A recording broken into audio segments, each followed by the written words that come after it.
மக்களே, இந்த மானங்கெட்ட பையன் ரகுபதி சொல்கிறத கேளுங்களேன். 5 நிமிஷத்துக்கு மேலே 6வது நிமிஷம் பேசியிருந்தாருன்னா தலைவர் விஜயை கொத்து பரோட்டா போட்டிருப்பாங்களா? மானங்கெட்ட பயிர்கள் அவங்கள செருப்பை கழட்டி அடித்து புத்தி வரே. சோறு திங்கிங்களா? சோறு தின்னுட்டு போடுறது திங்கிங்களா? பேதியில் போவானுங்களா? அறிவு மயிரே இல்லை. சனியை பேசுகிறது கொஞ்சம் கேட்டு வாங்க மக்களே. போட்டவங்க தான் சிந்திச்சு பார்க்கணும். இவ்வளோ கஷ்டப்பட்டுக்கிட்டு இருக்கோம்.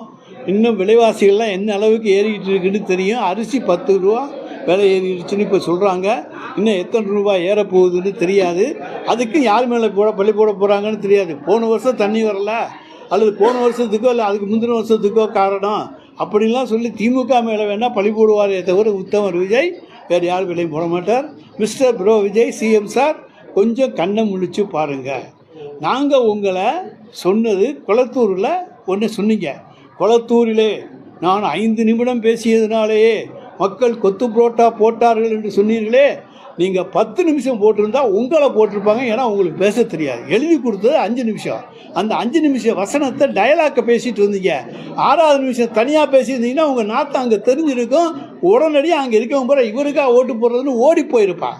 எனவே 6வது நிமிஷம் பேசாமல் வந்தது உங்களுக்கு புத்திசாலித்தனம். தப்பிச்சுக்கிட்டு வந்துட்டிய. அதுதான் 6வது நிமிஷம் பேசியிருந்தால் இன்றைக்கு எங்களுடைய தலைவர் தளபதி தமிழ்நாட்டினுடைய முதலமைச்சர்.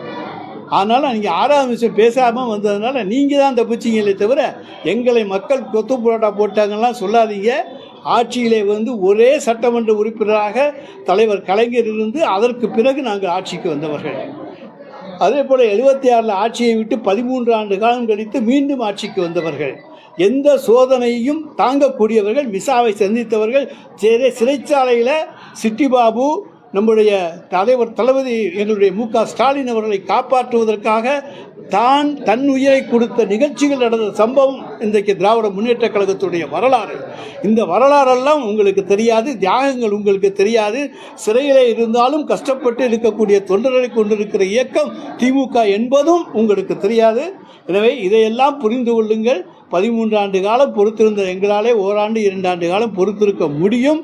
நிச்சயமாக மக்கள் புரட்சி ஏற்படக்கூடிய, எப்படி இப்போ மக்கள் தானாகவே உங்களுக்கு ஓட்டு போட்டாங்களோ கேட்காமலே, அதே போல் இந்தியாவிலேயே ஒரு மாற்றமாக மக்கள் புரட்சி ஏற்பட்டு ஆட்சி மாற்றம் உருவாகக்கூடிய. இப்போ தான் அரிசிக்கு 10 ரூபா கூட்டிருக்காக்கும். உங்கள் ஆட்சியில் அப்படி பாலாரும் தேனாரும் ஓடிச்சாக்கும். மானம் கெட்டவனே. ஏண்டா 108 சீட்டு அவங்க ஜெயிச்சிருக்காங்க. நீங்கள் 60 சம்திங் தான் ஜெயிச்சிருக்கீங்க. நீங்கள் எப்படா உங்கள் தலைவர் எப்படா முதலமைச்சராக இருப்பார்? அட வெண்ணமோனே, இத்தனை வருஷம் ஆட்சியில் இருந்துட்டீங்களா? அந்த இளவு கூட தெரியல. பேதியில் போவானுங்களா? உங்களை வச்சுக்கிட்டு ஏன்டா ஜெயிச்சிட்டாங்க. ஆட்சி நடத்தினா கொஞ்சம் பொத்திக்கிட்டு இருங்களேன். சுருட்டிக்கிட்டுங்களேன் உங்கள் வாழுமைத்த. ஏன் இப்படி ஏறிக்கிட்டு வாரீங்க? எடுபட்ட பயிலலாம். இவ்வளோ மாதிரி ஒரு கேர் கட்டியா? இவன் ஒரு பக்கம் கத்துறான், ராசா ஒரு பக்கம் கத்துறான், அறிவாளைய ஏட்டையா ஒரு பக்கம் கத்துறான், 10வதுக்கு துபாய் மாப்பிள்ள ஒரு பக்கம் எறிகிறான், நம்ம துறைமுக மாப்பிள்ள ஒரு பக்கம் எறிகிறான். இந்த 2 பேத்துக்கும் ஒருத்தி கிடக்கா மேயர்னு ஒரு கம்மநாட்டி கிடக்குது. அதுக்கு மேலே அது அலையுது. ஒழுங்கா இருங்கடா. ஆட்சி ஆள்றத பாருங்கள். தப்பு இருந்தால் சொல்லுங்கள். வாழையும் உங்கள் இதையும் சுருட்டிக்கிட்டு அமுக்கிக்கிட்டுருங்க. சரியா? இதே மாதிரி போயிட்டு நீங்கள் ஜென்மத்துக்கு வரமாட்டீங்க. அடே வெண்ண பயிர்களா, ஜென்மத்துக்கும் வரமாட்டீங்கடா. நீங்கள் பண்ண அட்டுலியும் அவ்வளோ இருக்குது. ஒவ்வொன்றா வெளியே வரும். சரியா? பார்ட்டி பண்ணோன்னே என்ன மைத்துக்கு வெளியே வந்தீங்க? மைத்துக்கு மானா மக்களா? பேதியில் போவானுங்களா?